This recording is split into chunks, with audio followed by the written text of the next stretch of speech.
All right, here we go, folks. Let's go. Yep.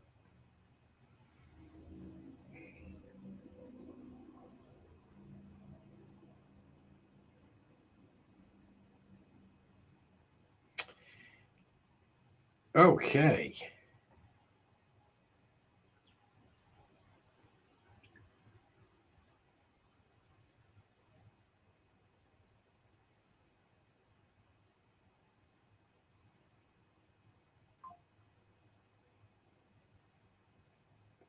All right, here we go.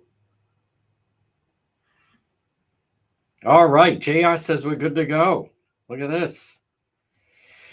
All right, folks, good afternoon. Beautiful Wednesday. A lot of news to get to. We have our guests coming up, but also bringing the latest on everything that is happening in real time. That is the beauty of the real news, is you get it in real time as things are happening. This isn't dated. We're not surfing through, lifting other things. It's all original news that we get. There was quite a night last night, by the way. What a night that was. And talk about turning lemons into lemonade. That Shell station was hilarious, wasn't it? And we'll talk about that and a lot more. So we're going to be live in just a couple moments, and we shall commence and begin. Put that there. Let's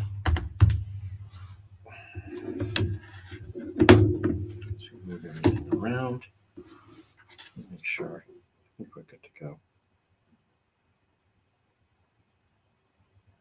Okay. Check this.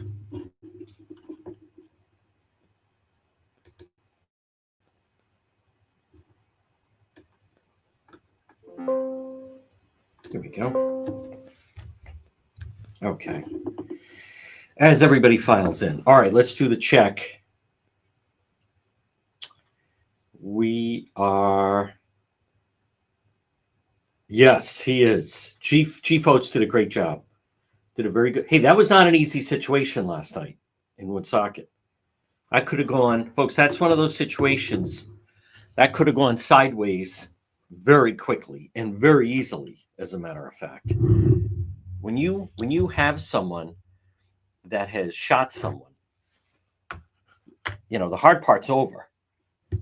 Many times when we cover many of these incidents, it's involving an individual who is threatening to pull a trigger but has not pulled the trigger. What you should know about last night was this guy had already shot someone several times. And so now, and then, now he knows he's in trouble. Now it's just a matter of what is he going to do? So that was not easy for, great job by Woonsocket Police, as a matter of fact. Let me check. Audio on X is perfect. So that was not easy. That was not. Good point. All right. Good point. Let's check, go around the horn here.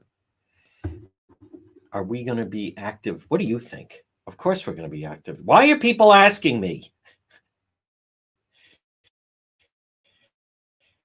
From here on out, good. From here on out, we're live. JR is teasing that we have good weather coming up this weekend. So, yeah, I mean, it's comfortable out, but 50s this afternoon. Tonight's clear. Thursday, clear. Friday, high of 56. Let's go. Saturday, 55. I don't know why he was promising a big weekend. Sunday, 61, but chance of rain. Monday, 57. And then next week. So we're good to go, folks. All right, we're gonna begin in just 2 minutes. 2 minutes we begin. And we shall start. I want to just Sunday 65. Okay. Sunday 65 sounds fantastic. All right. I may have to get some cigars and some booze then. Yep. That was a very good job by Woonsocket Police. Let me just make sure there's nobody looking for me. Folks, if you want to see, by the way, Boy, those two kids are such an inspiration that I interviewed last night. There's a fundraiser for them coming up this weekend, Saturday night, and I've been sharing it on social media. Twin brothers, they've lost both parents. They're sophomores at Charahoe. Wow, they are impressive kids. What a great attitude. Just really remarkable. All right, we're going to start. We're going to begin in 1 minute. And then Attorney Murphy, I believe, should be joining us coming up around 1:10ish. So we'll talk to her. We're just going to wait for the go ahead by JR. Should be coming momentarily. And then we will begin the real news. Yes, we're going to be active later. And there it is, folks, at 106 on this. You know what? It's a beautiful Wednesday. It is, because it's a blue sky. It's sunny. First day of spring is a week from tomorrow.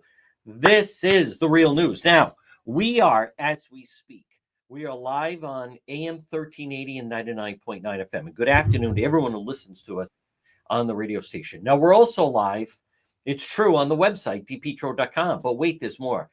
Folks, live on Facebook, live on X, of which we have way more people than I ever realized at X, and also live on YouTube.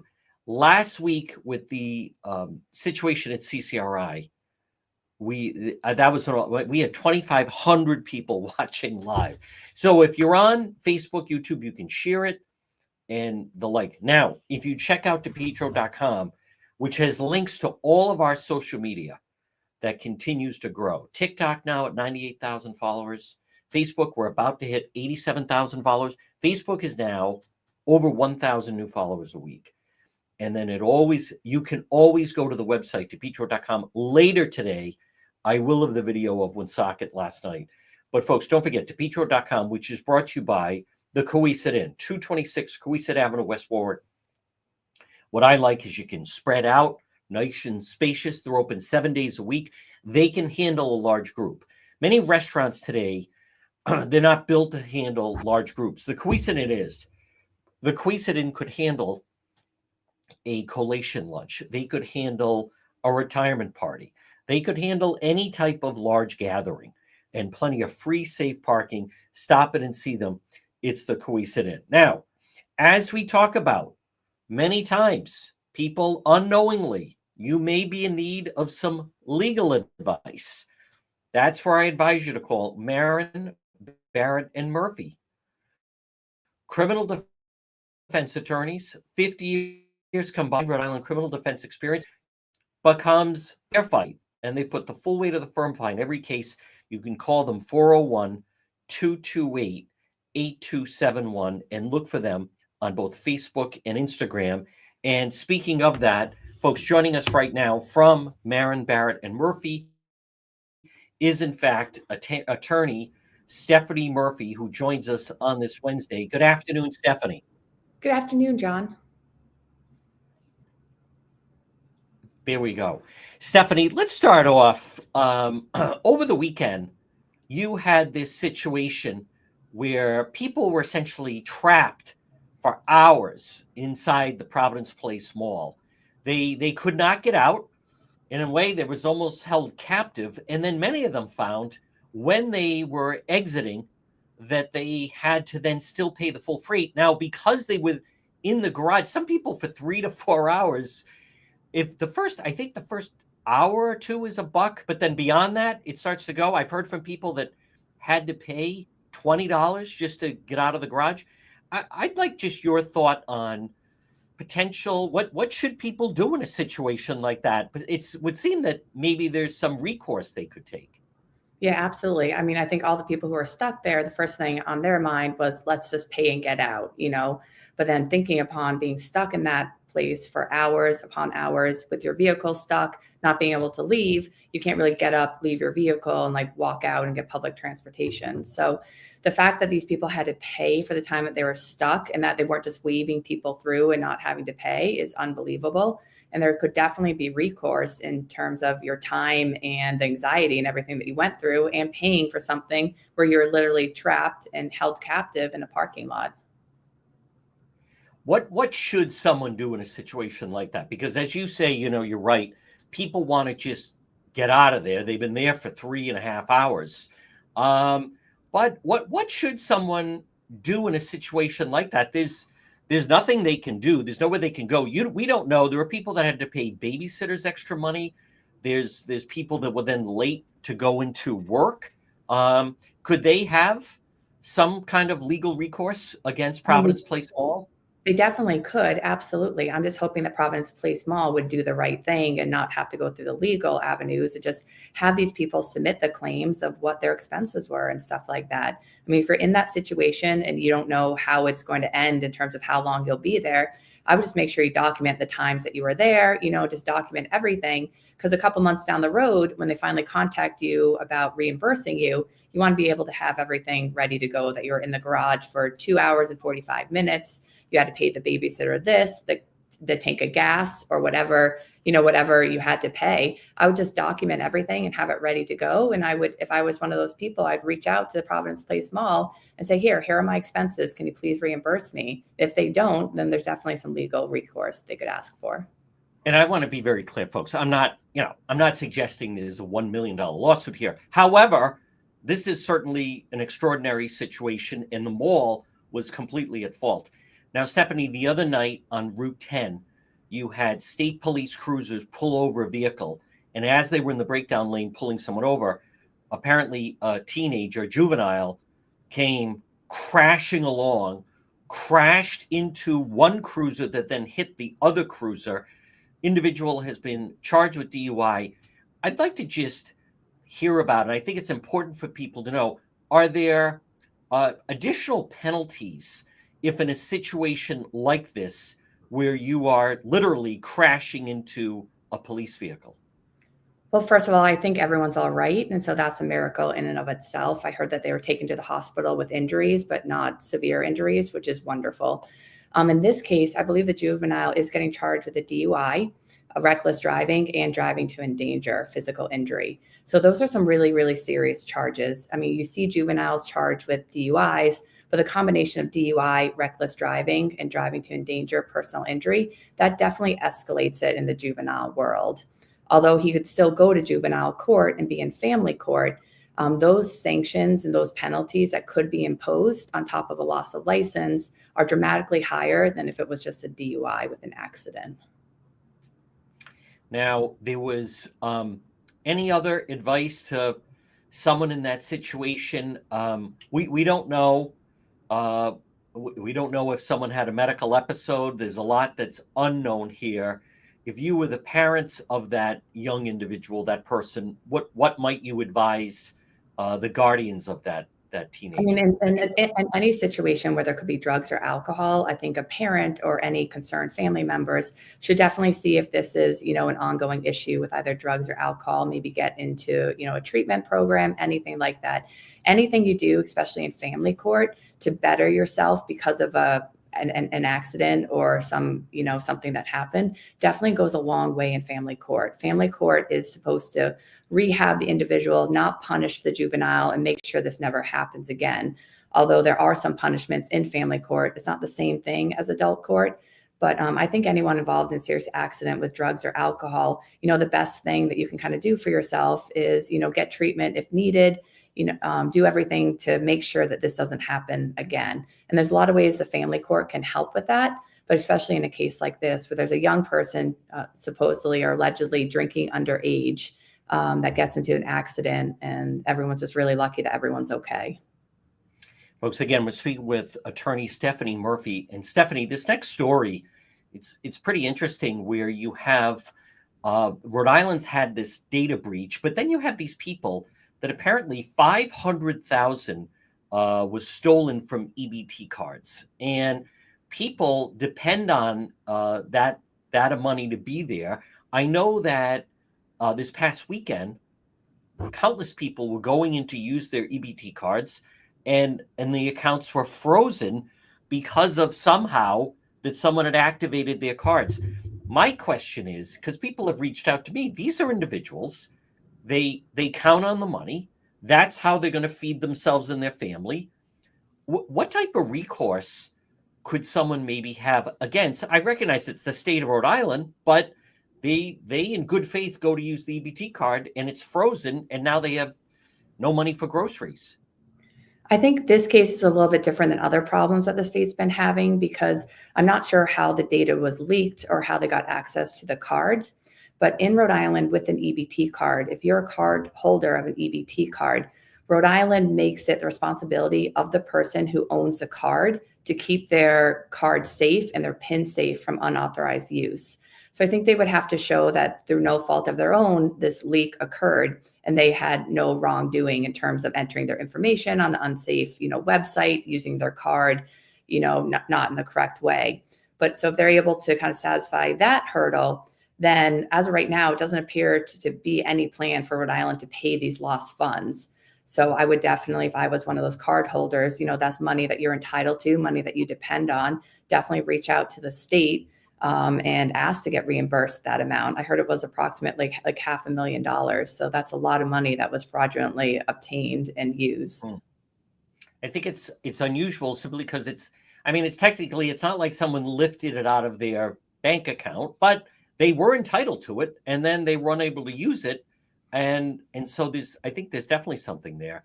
Now, Stephanie, this next story, I think it's very intriguing. State trooper demanded sexual favor from driver in exchange for a car not being towed. This was in Massachusetts. This is a difficult situation, and I'm interested to hear your thought legally what someone should do if they ever find themselves in this situation. I mean, you're definitely, when law enforcement's involved and you're being questioned or detained, you do kind of feel powerless and stuff like that. So if something like that was to happen or propositioned or feel uncomfortable, I think it's really important to report it immediately. There could be threats or accusations. If you do this, then everything's going to get worse. But it's definitely something that has to get reported right away.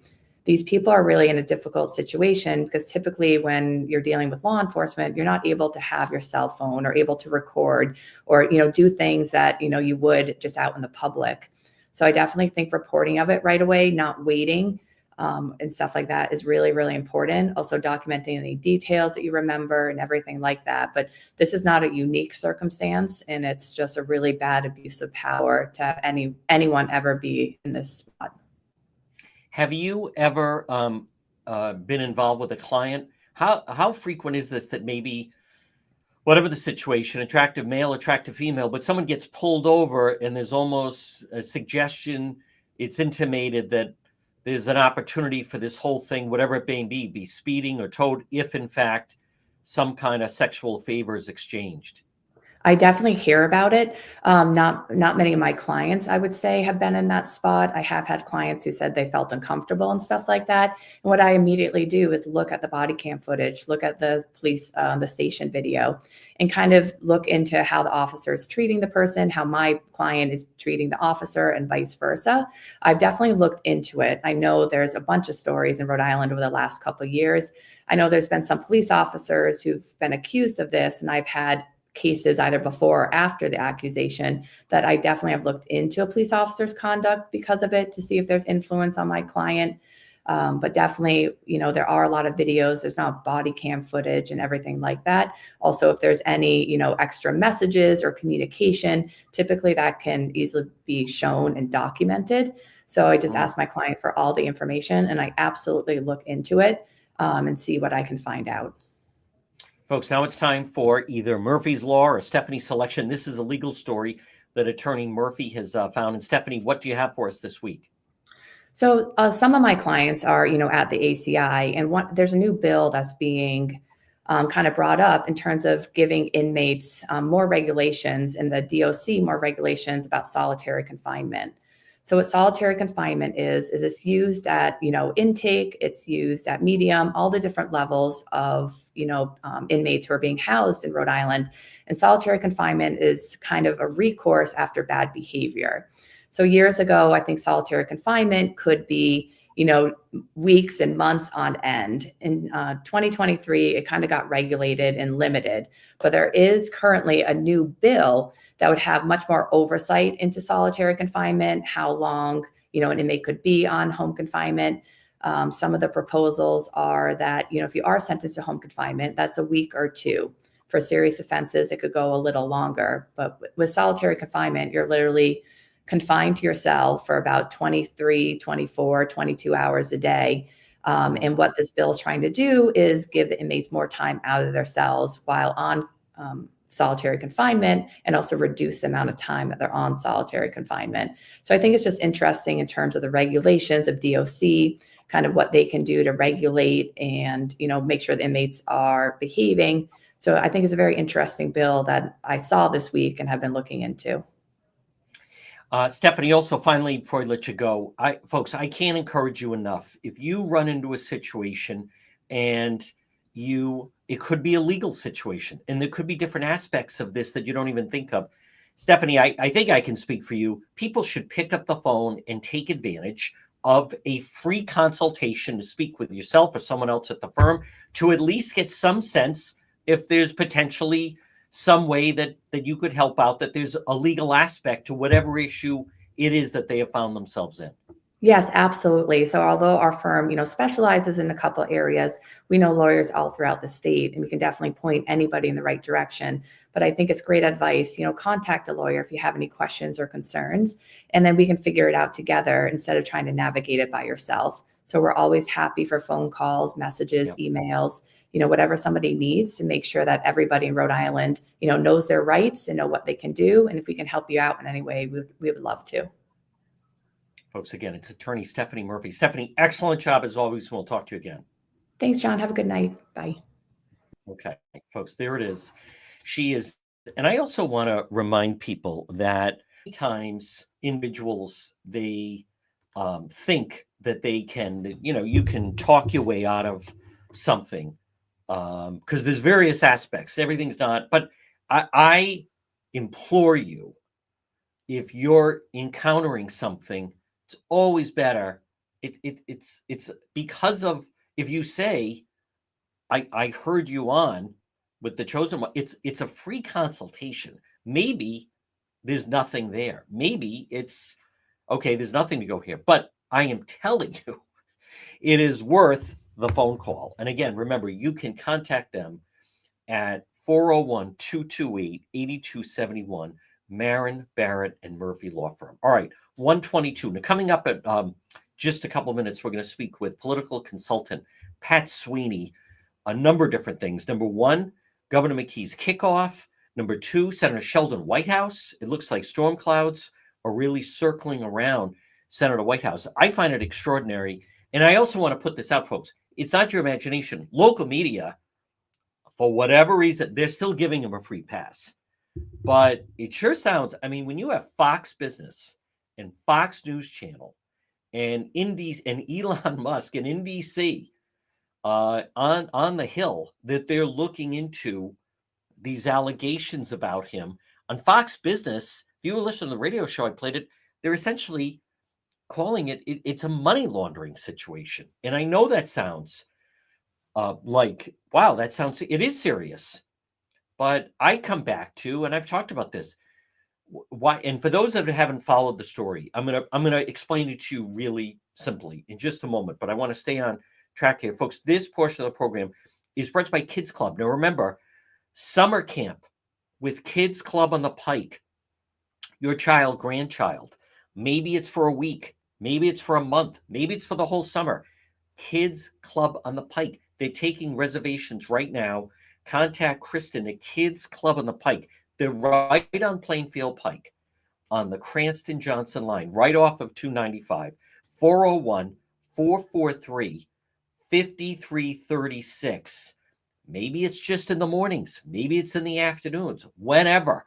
Call and find out what availability. I know that they fill up, and then you're out of luck. Kids Club on the Pike. 401-443-5336. They're taking reservations for their summer camp program. Now, as far as Whitehouse, I think Senator Sheldon Whitehouse, I think it's easy to understand. And I've known him a long time. I've known the senator. I dealt with him as Attorney General. I know some people have some very strong feelings towards him.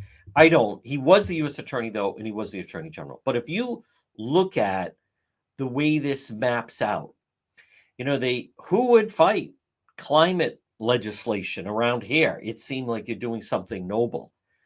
But the fact that the wife, I think on Fox Business, they mapped it out pretty well. The wife worked for this company, and then suddenly the company made her, quote, a consultant. Now, of course, it's a nonprofit, even though they're raking in money. She's named a nonprofit consultant. So she was an employee at the company. Suddenly, she's just a consultant to the company, nonprofit. She's getting $300,000 a year. And why are they paying her? Because through his legislation, the company now gets government grants, and it's millions. So it sure sounds as though if she's an employee, it would be a conflict and raise eyebrows. But so they come up with, oh, she's just a consultant. Someone may say, what's the benefit of being a consultant? Well, if you're a consultant, all they know is they get her bill, and I don't know if it's monthly. We don't know if it's yearly. She reaches an agreement. If you're the company, and I kind of laid this out, if someone comes up to you and says, hey, how would you like 5 million? Person says, great. Okay, here's what we're going to do. We're going to give you 7, but you're going to kick 2 million to this person, but you get to keep 5. Where do I sign? I mean, that's in essence the scheme. As a consultant, she doesn't have to report to an office.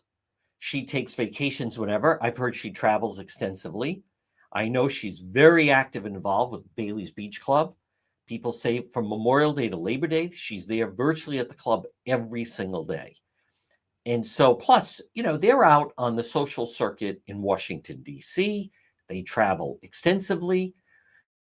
So it sure seems as though this is a scheme that is, and again, Fox Business are the ones that are calling it a money laundering operation. What I'm a little perplexed about is that the local media just kind of give him a free pass. I'm telling you, this results in investigation. And as I have told you, I believe that as the Trump administration is going to appoint a new U.S. attorney, that could be part of they're going to appoint someone, a litmus test that would you be willing to investigate Senator Sheldon Whitehouse? Again, he's a former U.S. attorney. He was the attorney general.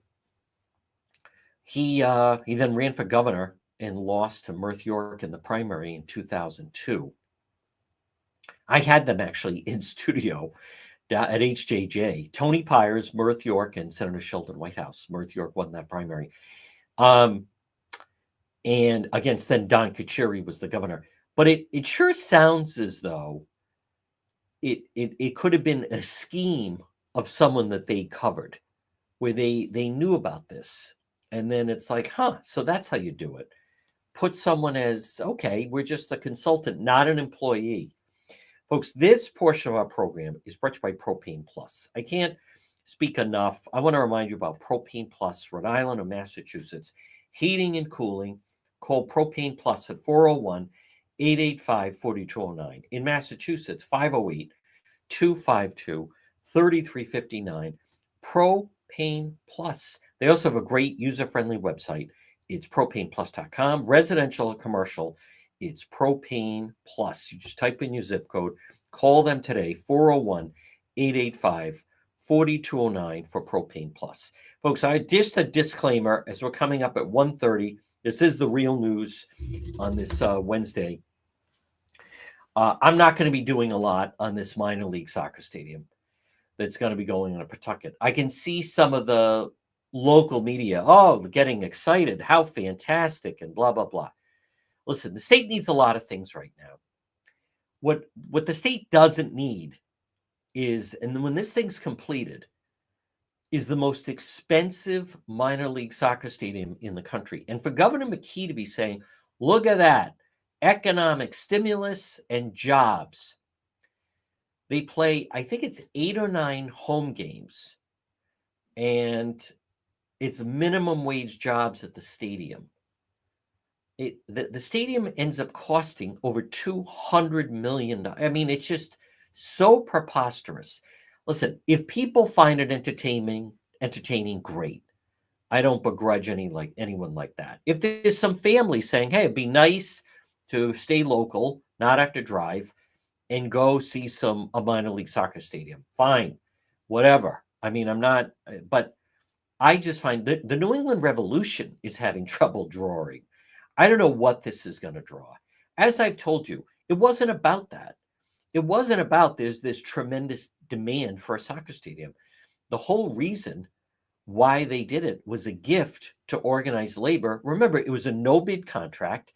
They've juiced up the cost of it 25%. It's way over what it was supposed to cost. But it was done as a campaign promise by Rhode Island Governor Dan McKee. My question is, what other promises is he making? For instance, you have to pay for that soccer stadium. We have to pay for that soccer stadium. What other promises is he making to them? He makes very expensive promises. When I heard Mayor Smiley on Channel 10 with Dan Janik, and they're still talking about the Superman building. Folks, they've been talking about the Superman building for over 12 years. It should have been knocked down. I get it. Yeah, look at that big building. It's empty. And they want us to pay for it. They want you to pay for it. That's not how it works. It's ridiculous. This portion of our program is brought to you by Watson Materials. Now, first day of spring is a week from Thursday. Watson Materials. Call them. Request a quote, 401-885-0600, 401-885-0600. Watson Materials, the most complete selection of landscape materials in Rhode Island.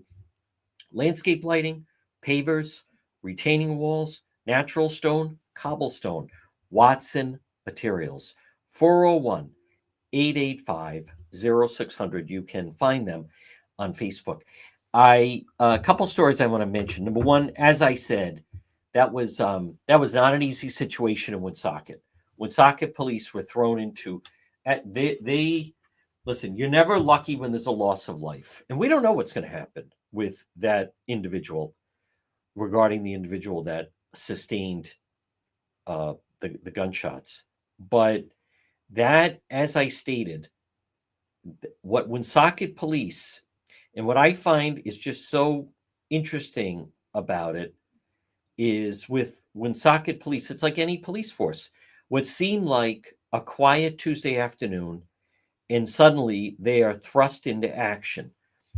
At 4:53, Woonsocket police responded to a reported shooting, multi-room apartment building, Main Street next to the Stadium Theater. Officers arrived, located a 32-year-old male resident, second floor, multiple gunshot wounds. They learned the suspect was a resident, and he resided on the third floor, and he went to his room. Officers located the room, was locked, started speaking to him through the door. Folks, he could have just started blasting. He also could have run out of the place. Suspect talked to the police, but then they heard a single gunshot. They made forced entry, and he had taken his own life. The 32-year-old victim is in critical but stable condition at Rhode Island Hospital. Why do I mention that? Is because we need to change this attitude that exists. We don't have, in this state, as I have talked about, we don't have what I consider to be, you don't have a governor that believes in law and order. You had two state troopers, as Attorney Murphy said, they're lucky no one got killed. That kid was going 70 miles an hour on Route 10. Or with some speed, highway speed, and crashed into two state police cars. There could have been multiple people killed there. And you don't hear, when that happens, you don't hear Governor McKee say anything. There's never talk about DUI.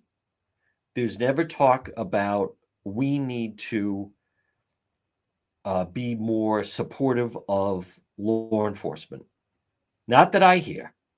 So if anything, everything is about all of the it's always catering to those loud progressive voices at the Rhode Island State House. And whether it is, whether it is telling people not to cooperate with ICE, Governor McKee, I'll say this, I believe he benefits from a rather friendly media.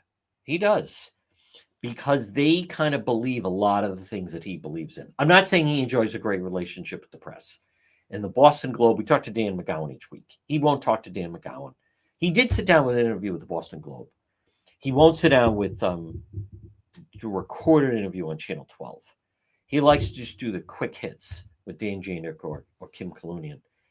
But, folks, it comes back to, remember, Dan McKee said President Biden was the greatest president Rhode Island's ever seen. I mean, that speaks volumes, that that's your mindset. That's your mindset. I know a lot of people are also reflecting on 5 years since COVID kicked off.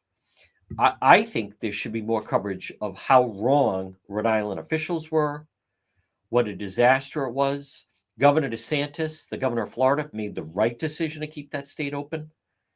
The damage that was done to local children with the schools, the selfishness of the teachers' unions, the selfishness of the teachers that wouldn't go in the classroom, the fear and paranoia that Raimondo, Dr. Nicole Alexander Scott, put forward on people. Folks, they closed the beaches.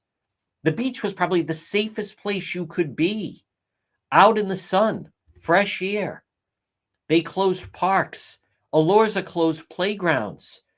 The Democrat Party response to COVID is one of the most embarrassing episodes of our lifetime in the state. But the schools. And then what did McKee do? Rhode Island Governor Dan McKee, he gave all the Providence teachers bonuses because they wouldn't go into the schools. Does that make sense to anyone? Those schools never should have shut down. Never. There was no learning going on. And then I was at the press briefing with Raimondo. Rhode Island's way ahead of the nation with distance learning. Folks, it was all lies. Total lies. Governor McKee is seeking re-election. He still says the bridge is only a 10-minute delay. And he still says that Biden is the greatest president that Rhode Island's ever seen. And he wants 4 more years. We're going to talk to Pat Sweeney about that. Folks, this portion of our program brought to you by Quality Asphalt Seal Coating. Call Corey today. They seal coat driveways, parking lots, crack filling, pothole repair, line striping. They can make your pavement look like new. Keep your parking lot safe, fixing potholes, cracks, make sure your lines are bright, direct traffic safely. They do sport court resurfacing, pickleball, tennis, basketball. They'll also epoxy garages and patios, decorative concrete flooring. Call Corey, free quote, Quality Asphalt Seal Coating, 401-283-9815, 401-283-9815, Quality Asphalt Seal Coating. I want to commend former Representative Patricia Morgan. She put out, and I did share it on the Facebook page, she put out something that I don't hear anyone else mention. And she is so on the money regarding housing. And I recognize, and we could ask Pat Sweeney, but the Rhode Island, the Republicans at the Rhode Island State House, so they're not fond of Patricia Morgan. But her tweet that I did share on Facebook, it's so on the money. It's actually refreshing for me to see it, because I thought I was the only one that's really been saying this. But Patricia Morgan put out, how about also the new study, 1 in 5 parents of students in Rhode Island are here illegally. The population is much higher. Governor McKee, we're not running a sanctuary state. Another part of Sheldon Whitehouse, by the way, and we're going to talk to Pat Sweeney about this, but I want to just get to the Patricia Morgan tweet. She put out, Rhode Island has a housing crisis because illegals have displaced Rhode Islanders for housing. And the speaker's solution make taxpayers pay for more housing units, take away local land use control, and pursue sanctuary state policies. She's not wrong. Many times on road patrol. And I will tell you, when I'm up in the Manton area, when I'm up around Academy Avenue, Chalkstone, certainly the West End, and those of you that watch Road Patrol, when I'm in Silver Lake sometimes, and or certainly Oneyville, Hartford Avenue, there's certain sections where it's not there's a few people that don't speak English. It's the entire street. It's the entire block. And as I have said, some of the triple deckers in Providence, at one time, you had, maybe all total 8 people living there. Someone on the top floor, maybe 2 on their floor, and then maybe a family. Now, it's all displaced, and you have 8 people living on each floor. So I give her credit, she's the first person that I've seen vocalize that no one wants to admit or acknowledge that that's who's taking up a lot of the housing. All right, let's bring him on. Folks, he is a political consultant. He is based here in Rhode Island. We want to welcome to the program, and it's the one and only Pat Sweeney. Good afternoon, Pat Sweeney. John, how are you? Very good, Pat. Good to see you. I want to start off, just as a consultant, your view. What do you make of the re-election rollout announcement that Rhode Island Governor Dan McKee made last week? Well, first off, I think he had to do it very early, right? He came out, he's going to alert his fundraising team, his funders, the lobbyists, hey, I'm running for re-elect. You need to fund my campaign, get behind me. So I think that was a smart move from just an operational standpoint. But then there was the tweak that the Democratic Party didn't even say that he announced for re-election. So it was kind of weird, like the governor's office and the Democratic Party weren't even in contact together. So there's obviously some speed bumps dead ahead on this election, but hopefully they can get aligned. As a political consultant, Pat, how do you view Governor McKee's strengths versus his weaknesses? Well, on the strength side, obviously, I can't remember the last time he lost an election. So he's got a winning track record. So he's got a base of support. He's got strong people behind him. On the weakness front, things aren't that great in Rhode Island. We have the bridge, obviously, which is a disaster. Hasbro potentially leaving, not that good. Small businesses hurting. The inflation is still here, maybe going up. Unemployment levels are increasing. So when people are looking for jobs, they typically don't come to look at Rhode Island, which is a high property tax state, high income tax state.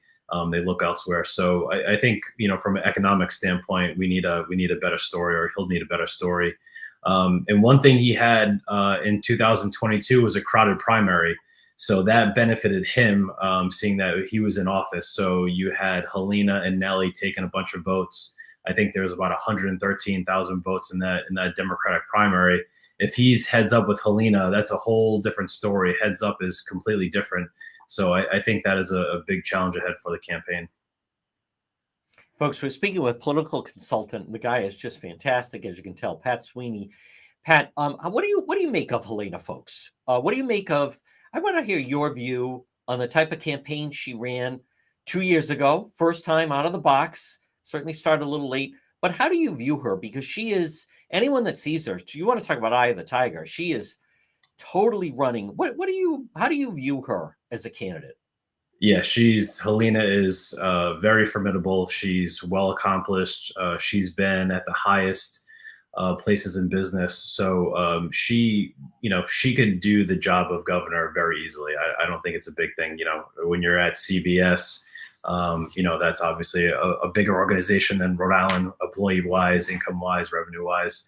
I think she ran a good campaign last time around. I think she had an outside group that was kind of late to the game, who did not go on the attack until the very end. And unfortunately, she had a great debate performance, but that was after early voting started.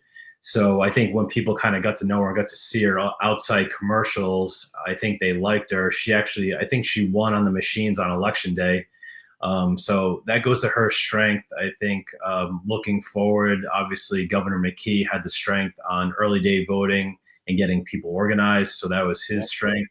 But I think her campaign, and if there's an outside group available to her, I think they'll go on the offense earlier. I think they'll go after Governor McKee quicker. And I think if they did that last time, the primary might have been very different.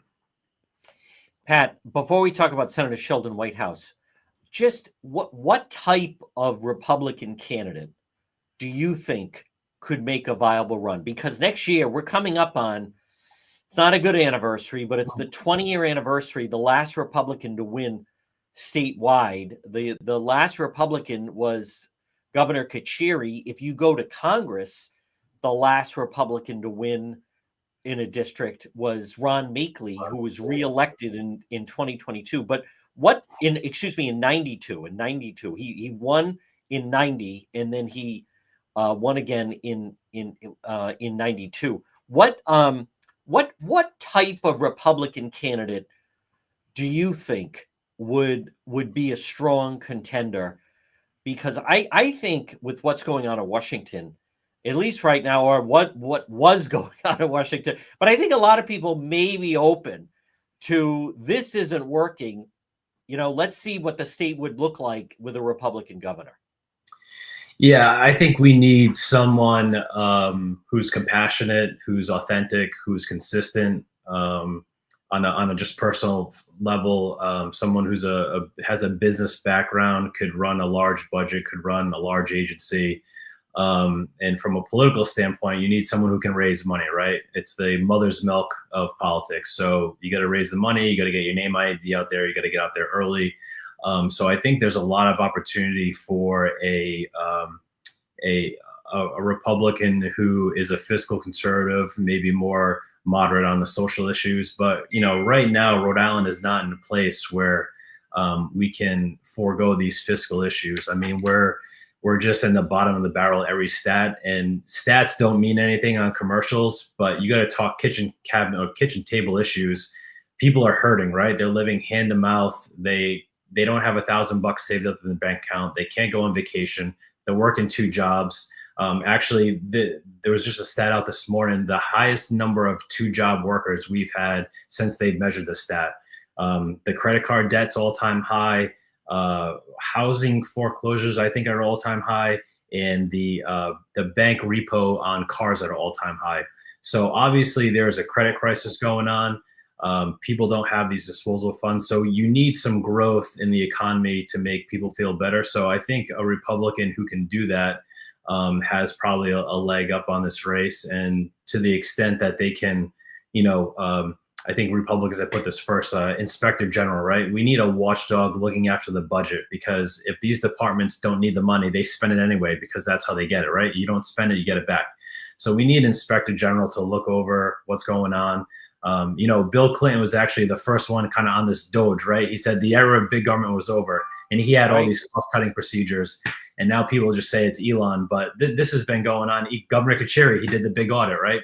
Yes. So I think Rhode Island, we have 1 million people in a $14 billion budget, right? 5 years ago, it was $9 billion. How do we get an extra $5 billion in our budget for 1 million people? It's insane. Yeah. It is. Pat, Senator Sheldon Whitehouse, I think it's just what's going on with him is interesting, because he was just reelected. He, came in 06, beat Chafee. 2012, I covered the race. Barry Hinckley at the time, actually, Whitehouse wouldn't give him the time of day. Barry Hinckley did pretty well in the debate. He faced Bob Flanders in 2018. Patricia Morgan couldn't really get any traction against him. But I just think it's interesting because, nationwide, he is getting pummeled by Fox Business, by Fox News Channel, Elon Musk. What do you make of? I know that he's obviously secure in the Senate. He just was reelected for a 6-year term. But should the Republican Party of Rhode Island kind of zone in on him a little bit? And maybe, because right now, locally, there's no one talking about him or taking fire at him other than myself. But I think just what talk to me about Senator Sheldon Whitehouse. He's catching the worst press of his career. Yeah. So foundationally, if you think about the Democratic Party, who doesn't like old white rich people, he checks all those boxes, right? He's at the Bailey's Beach Club, the all white beach club. And, to even go back even further, 60 Minutes, New York Times, Business Insider, they got him on the insider trading. He was one of the key people that they looked into for the insider trading. And Scott Brown came out with the Stock Act. So, you fast forward to now and they find out through, I want to get this name right, the Foundation for Accountability and Civic Trust, the FACT organization, which is an independent organization, found his wife received $2.6 million to her company. Coincidence? Probably not. What's going on? I mean, these senators and congressmen and women are privy to so much information that we have no clue about. We're in these committees who are behind closed doors, and they're trading on this, or they're independent advisors trading on it. So there's a lot of stuff going on that we're not privy to. I mean, there's even a X account that tracks Nancy Pelosi's trades. I think that they're worth like $100 million right now. She makes $175 a year. I don't know how that works. Yeah. Pat, here's my final question for you. But do you think, could there be a benefit to the Rhode Island Republican Party if they would start to kind of go after Senator Sheldon Whitehouse? Meaning, right now it seems pretty casual. He and Senator Reid, usually on a Monday, because they're back for the weekend, they show up at some press briefing, or maybe on a Friday. A lot of times on a Monday, then they zoom back to DC. But could it affect the Democrat Party in Rhode Island if Sheldon, if his disapproval started to go up, and if he kind of, and again, he's not up for re-election for quite some time, but kind of in a way, if he started to kind of take on water? Yeah, well, I think there's different constituencies within the Democrat Party that are kind of leaving and coming to the Republican Party. And, President Trump did very well with unions and, the kind of blue class workers. And I think that if a solid Republican could get these people on board, Sheldon would have a tough time putting that kind of constituency together, the normal Democratic constituency. So, we'll see what happens at midterms. We'll see what kind of continues on. But, that again, you need someone who's a strong candidate, who can raise money, who gets some name ID. If they're a self-funder, they're going to have to put a lot of money in. I mean, usually to beat an incumbent at the congressional level, you're talking outspending them 2 to 3x, especially in a blue state. Senator Whitehouse usually has around $3 million. So you're talking about raising at least $6 million to go up, even though we have a cheap one media market, right? It's cheap, but I mean, you got to do the TV, you got to do the radio, you got to do the digital, you got to do the mail. So you got to be everywhere. Like, Buddy used to say, I'd be at the opening of an envelope. That's what you got to do. You got to be everywhere. And, to the extent, Barry Hinckley, he was kind of like that in 2012. Judge Flanders, he was like that in 2018, but you really need that extra oomph to get you over the finish line. So if there's someone out there that's ready to stroke a big check, they'd be more than welcome here. Folks, again, he is attorney and political consultant, Pat Sweeney. Pat, excellent job, and we'll talk to you again. Go Friars. All right, that's exactly right. PC, they're in the Big East later today. How about Rick Pitino, folks, was just announced Coach of the Year. That is Pat Sweeney. Again, good afternoon, everyone. I think Pat, he has great insight. And folks, again, one of the things that I like in talking to someone like that is you just hear a completely different perspective. Rick Pitino was named Coach of the Year. I want to remind people, when Coach Cooley went to PC and said, Michigan is offering me more money, Pitino made it pretty clear that he'd be open to taking the Providence job. PC said no, and they paid Cooley the money he wanted, and then he bolted for Georgetown. When Dan Hurley left URI and went to UConn, Rick Pitino made it known that he would love the URI job. They wouldn't even give him an interview. I just don't know how. I don't understand the decision-making with that. The guy is a phenomenal coach, and now he was just named Coach of the Year. And I think St. John's could win the national title. That's how strong he is. This portion of our program Folks, it's brought to you by, and they are just fantastic, Arch Design Builders.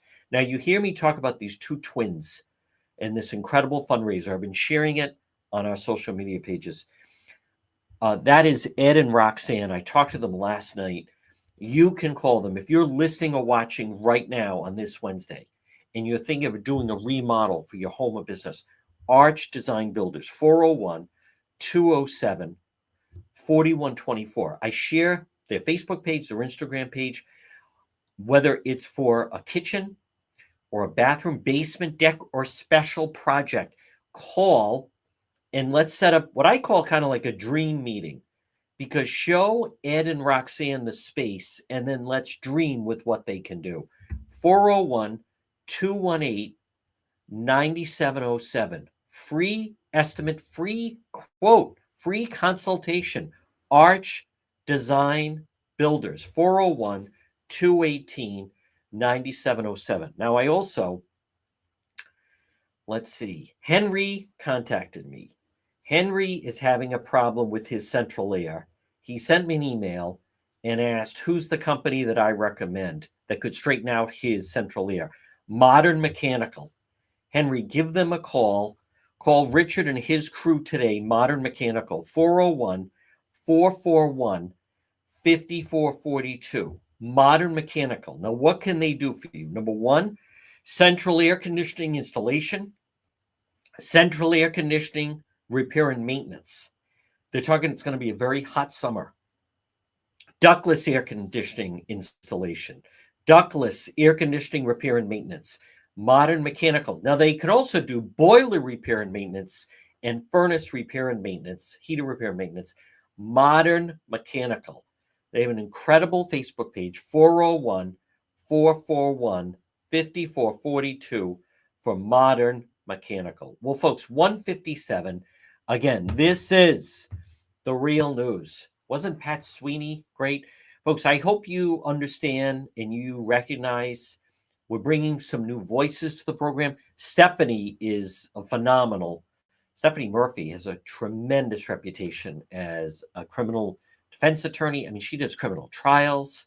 Really appreciate her perspective. Pat Sweeney has just such a brilliant political mind. It is a treat to talk to him. I mean, for me, in 1 week, I get to do a segment with Dan McGowan. I get to do a segment with Pat Sweeney and Stephanie Murphy. Folks, things are rolling right now. Obviously, we're going to keep our segment with Justin Katz that we've added. And then, of course, we have the incredible Donna Perry, who just has tremendous experience in both media and also in politics. So very, very happy with the direction that the program is taking. Now, we are going to be very active. Again, I implore you to follow our YouTube page. We do different videos on YouTube. I don't put everything, right? We are in such a groove on Facebook right now, but sometimes what I tell people also is it can be very challenging because all of the different platforms have different guidelines. What you can do on Facebook and YouTube, you can't do on TikTok. Now, we got penalized on TikTok last night. I'm thinking, why did we get penalized? Because when I was at the Shell station, if you saw it, as I was leaving and I mentioned that Woonsocket had the shooting suicide, TikTok, they freak out if you use the word suicide. That's why people use the word, and people don't understand it, but unalive. So I know it's crazy, but if you want to play on their platforms, you have to follow the rules of their platforms. Now, right now it's 1:59. We're going to be active with Road Patrol Live later. Now, tomorrow, we're going to be doing the real news a little bit earlier. I will post something because we're going to be up. There's an important meeting I have regarding the Karen Reed trial. And then on Friday, I have something big going on. We're going to do it a little bit earlier as well. Again, you'll get notice. We're going to be live tomorrow. We're going to be live Friday.